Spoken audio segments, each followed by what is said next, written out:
people that are selling real estate. They've got tons of equity in it. Then I think what I always look at first is paying off debts to mitigate risk. Absolutely. Just because those payments tend to be higher. Yeah. And that's going to do more for your money, for your net out of pocket than applying towards the principal on the new home. And you don't think that. It right. is the case. Yeah, right. It is the case. So kind of dive into why that is so significant. Welcome to Loans Elevated, the podcast that brings you the latest industry news, expert interviews, and insightful discussions that will help you stay ahead in this dynamic market.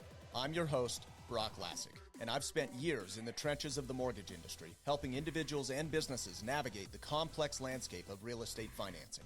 I'm your co-host, TJ Heidenreich, and together we'll cover a wide range of topics, from business strategies that skyrocket your success to mindset and motivation that fuel your growth. All right, so welcome back to our 3-part series, which is on holistic mortgage planning, optimize leverage, which is what we went over last week, mitigate risk, which is what we're going over this week, and next week, maximizing wealth. So this is what we nerd out about, and I hope we are making this as entertaining and engaging as it is enjoyable for us to talk about it and think about it, because this is what we get excited about when we're working with clients, and really this is like the passion of our business, is creating and formulating a very thoughtful strategic plan for everybody to get themselves to use mortgages as a tool that supports broad and long-term financial health, not just get you a loan so you can move on. So we're excited to talk about it. Mitigating financial risk we touched on last week because they kind of are all working in concert together. They're not necessarily sequential. Yeah. You know, it's just kind of like, it's all intertwined. But mitigating financial risk we touched on. Why don't you dive into what do you feel like is the number one most important thing when we're thinking about mitigating risk? Well, when we talked about optimizing leverage, you are obviously putting less money down to optimize leverage. Mm-hmm. Main reason is because, main issue people have is their mortgage payment, right? That's what I was going to say. It's counterintuitive. Right. That is the point. We're saying put less money down, oftentimes. Less money than people think. Yeah. Oftentimes. Not at a crazy expense to terms, which now kind of circles back to optimizing leverage. We're not doing it to get you worse loan terms or something that's wildly more expensive. We're doing it to protect you. Create liquidity. Yeah, but it's counterintuitive for people. Right. It was for me at first when I first thought about it too. For sure. I've been through this myself, right? Yeah. Leaving a lower, and so have you, leaving a lower interest payment and buying a more expensive home. It is scary. Mm-hmm. But what you have to think about is worst case scenario. No one wants to think about worst case scenario, but you have to be prepared. Right. If you lose your job or if there's a world disaster, something happens that you just can't predict. If your mortgage payment is $3,000 instead of $3,500 by putting down all of the money, you still can't make it regardless. If you don't have a job, the $3,000 is just as hard as $3,500. COVID 2.0 comes up. Right. You're SOL. You lose your job. You are a government worker right now in some cases, and you suddenly lose your income. You're not hoping to save $500 a month. Yeah, $3,000 hurts just as much as $3,500. Exactly. Yeah, you got to bridge a much more significant gap. So why not just keep some cash liquid? In most cases, we're talking subsidy of over 3 years. Oh yeah. I mean, sometimes 15 years. Yeah, exactly. In certain places, depending on how you calculate it. Yeah, and that's just with borrowing against a 401k that maybe you've only have a couple of years invested into it. For sure. Well, and you bring up a good point. This is not just for homeowners who are selling a home and have tremendous amounts of equity. Yeah, this could be for first-time homebuyers. Exactly, that have saved a little bit in their account. Maybe even they've got cars that are free and clear, for example, or 401ks that we can tap into. There's a variety of ways. And let's pause for a minute on 401ks. And we're not financial advisors by any means, but we're not telling you to take out from your 401k.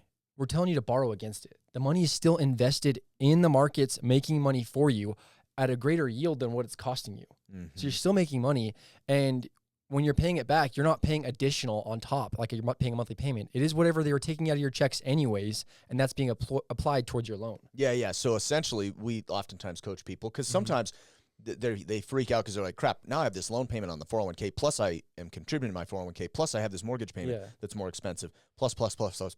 They get freaked out. Mm-hmm. But what we oftentimes coach is like, hey, if you're freaked out about it, just scale back your new contributions, replace them with a repayment of this loan. And oftentimes, for many 401k accounts, they have different and more competitive loan terms for what they call a real estate loan or a hardship loan, which a hardship, buying a primary home qualifies as a hardship. They have more flexible terms. Some I've even seen, they'll let you repay the loan back over 30 years. So you have a tiny little payment. Right. It is crazy. But to TJ's point, your money is never divested, so you stay invested in your investments. So you're basically using your money. It's like arbitrage. It's ridiculous. You're using your money to go buy a piece of property that is maybe the best ROI that you can possibly get. Real estate in the United States, maybe the best ROI you can get. You get to buy that with the funds in your 401k, and the funds in your 401k stay invested in the market and grow at the same time. Like it doesn't even seem like it should be allowed. Yeah, it's a hack. It's literally like stealing money. And not to mention some of that money you haven't even earned, because if your employer's matching you, you're borrowing against funds that your employer could have been matching. Yeah, if it's vested and all that, yeah. And if you're generally, an interest rate is attached to this loan that you take from your 401k, but you pay yourself back the interest. Your account is what is receiving that interest cost, your 401k account. So it's like practically free money. You are creating arbitrage and getting investment returns in two places, and it's just wild. And sometimes what we'll talk about with mitigating risk, you bring up a good point. We'll even tell people, say they've got enough money, say a first-time buyer, because people that own real estate and sell and they get tens or hundreds of thousands of dollars, the conversation is similar, but it is different because the numbers are much bigger and we do different things. So let's talk about a first-time buyer. Sometimes we'll just tell them, hey, I know you've saved $15,000 in your account, and so you could do a 3% down payment on a $500,000 house with the cash. You don't even need to tap your 401k. However, mitigating risk is a critical component to long-term success and certainty in real estate investing. So we may even say, hey, you have your 401k. Let's just go get the 401k loan now. Use that to fund the down payment, because the 401k company needs to show where those funds are being used for the purchase of the home. So use the 401k loan to fund the down payment on the house and keep the cash in your savings as the subsidy or a portion of that. So sometimes even if you don't, quote unquote, need to or pay off tap debts into it, or pay off debts, you can leverage it in a strategic way that puts you in a much better position long term. So, I mean, the sky's the limit. It really is. Yeah. And you mentioned this. It just compounds when you've got people that are selling real estate. They've got tons of equity in it. Then I think what I always look at first is paying off debts to mitigate risk. Absolutely. Just because those payments tend to be higher. Yeah. And that's going to do more for your money, for your net out of pocket, than applying towards the principal on the new home. And you don't think that. Right. Is the case. Yeah, right. It is the case. So kind of dive into why that is so significant. By putting less down on the house and paying off the debts instead. Yeah, well, number one, I think, is for tax advantages too. Yeah. I mean, you can write off the interest you're paying on a mortgage, which you can't do on consumer debt. Or auto loans or credit cards or student loans or any other thing. Number two, it's like a snowball effect, like what Dave Ramsey will preach. But these debts, the debt on your mortgage is amortized 15 or 30 years. Debts on your auto loans or credit cards, that's going to be amortized over the course of 5-7 years at the most. Right. So less money out of pocket on a monthly basis if you just pay that off up front and then start focusing on the mortgage, which you can focus on the mortgage. I mean, I don't, and I tend to not advise not to, just because I like, and this is going into max. See, this is where it all intertwines. This is maximizing your return. But we'll dive into a little bit that whether you own 5% of your house or 50% of your house, the home is still going to appreciate at the same rate. It's what the home is worth, not the equity you have in it. So let's have your money working for you in other areas, as long as you can afford the monthly payment, or you've got some sort of subsidy plan. So that's how it volleys back to mitigating risk, getting capital. And you're talking about these, what I wanted to touch on is some people get tripped up on, my car loan is lower than my mortgage rate.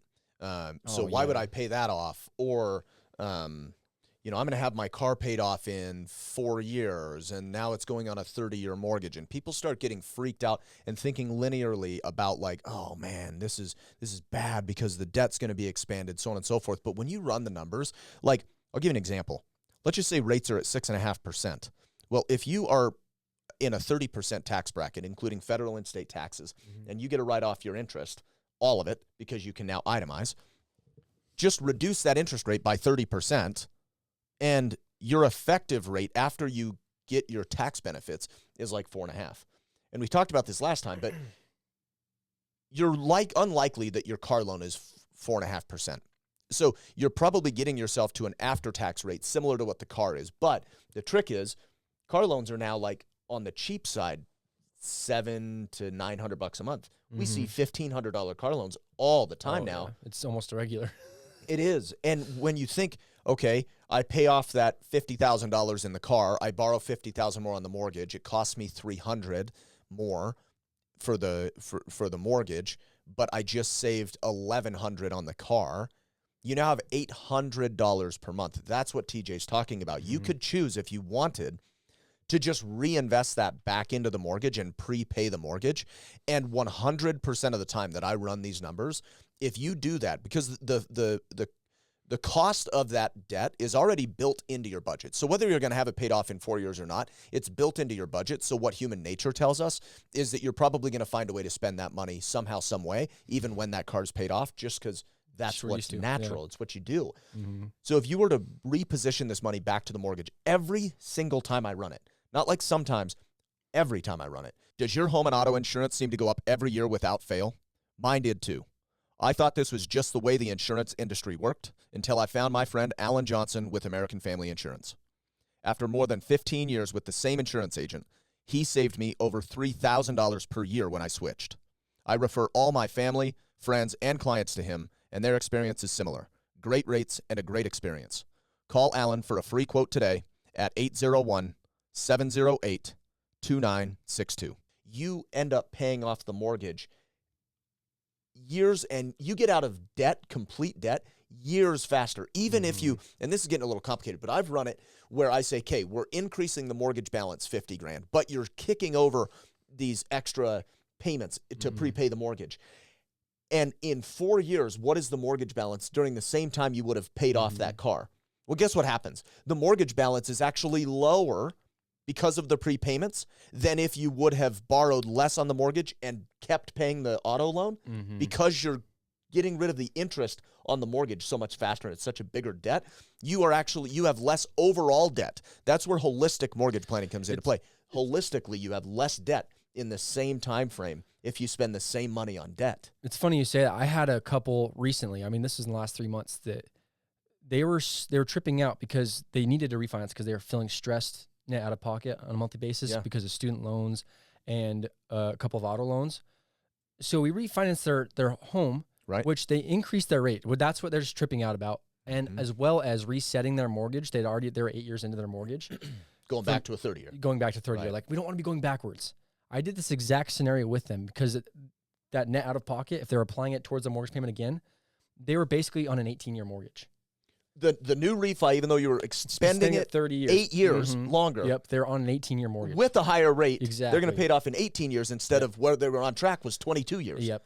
Yeah. But and this is where the mitigating risk comes in. Their net out of pocket could be less if they chose to, right? It gave them the flexibility. Exactly. You don't have the obligation anymore. You have the option. Yep, you have the option, exactly. Yeah. So that way, if hard times do hit, they can fall back and make a less. Which you never know when the hell it's going to happen. Exactly. No, like, you never know when there's going to be some health crisis or some pandemic or a recession or a job loss and your company goes out. Like, you never. I mean, you shouldn't act as if it's an if. You should act as if it's a win. Because it is a win. Something is going to come up. Yep. And you're so much better off from. This goes beyond finances, health, marriage, relationship with kids, family, mental well-being. All of those things benefit when catastrophe hits and you can just cruise because you're set up the right way. Yeah. And we have testimony after testimony with our clients that are like, holy crap, I am so glad. Because sometimes it's like, sometimes it gets like borderline argumentative with clients when they are so Mhm. stuck in a certain way, and we're like, please just hear me out because this is better for you. Mhm. And they end up going our way most of the time, not all the Yeah. time, and it's their money, their choice, whatever. But I know I've had like borderline arguments with clients of like, this is really truly how you should structure this loan. Mhm. Something significant happens. They call me a few months later or a few years later, and they're like, hey, I just want to tell you thank you for advising me the way you did. You took the extra time to coach me through this concept, and I was so freaked out about this one thing, but I ended up losing my job 6 months after we closed. And had I not done what you told me, my family quite literally could be homeless. Yeah. That's happened. Yeah. And it's like you have to be thoughtful about all the what ifs and No, the for whens, sure. I should say. Not what ifs, but For sure. So if you've already bought and you're feeling like, oh shit, I've done the wrong thing. done the wrong thing. I've Yeah. put more money down. This is not where it ends. There's something called a home equity line of credit, which I advise everyone should have. If you have a primary residence, take out a home equity line of credit against it.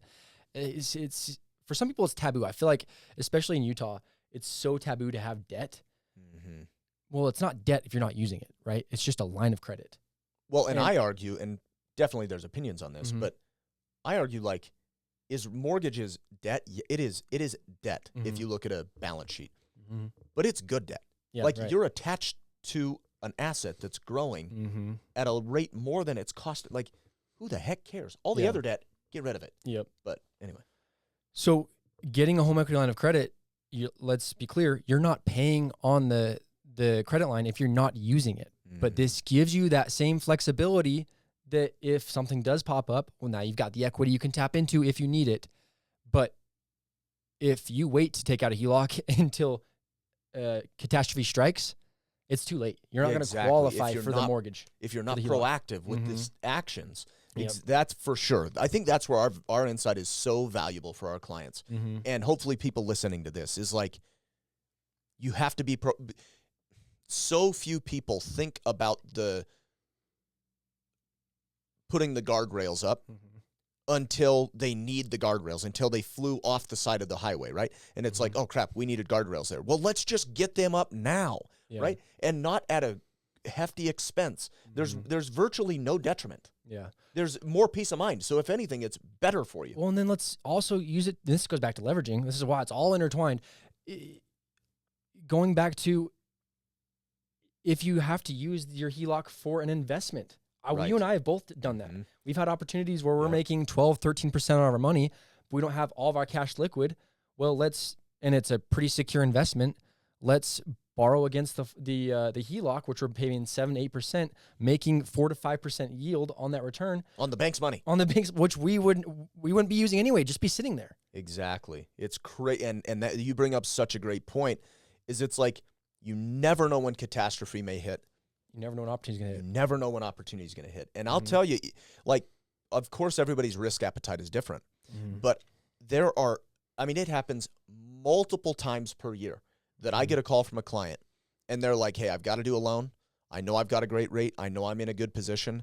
I kind of don't care because I have this opportunity to buy this property, invest in this business, do this or that or whatever, some significant financial opportunity, and they will force their own hand into dramatically worsening their debt situation, their mortgage situation, just to get access to this capital to fund this investment. Whereas had we been more thoughtful and proactive, not reactive to the opportunity hitting and needing to solve the problem, but proactive, we could have timed this in a way that wasn't as detrimental. We could have structured it in a way that was way easier to deal with, way less expensive, So it's like that's the big thing with mitigating risk is you've got to get proactive and you've got to have somebody like us that can be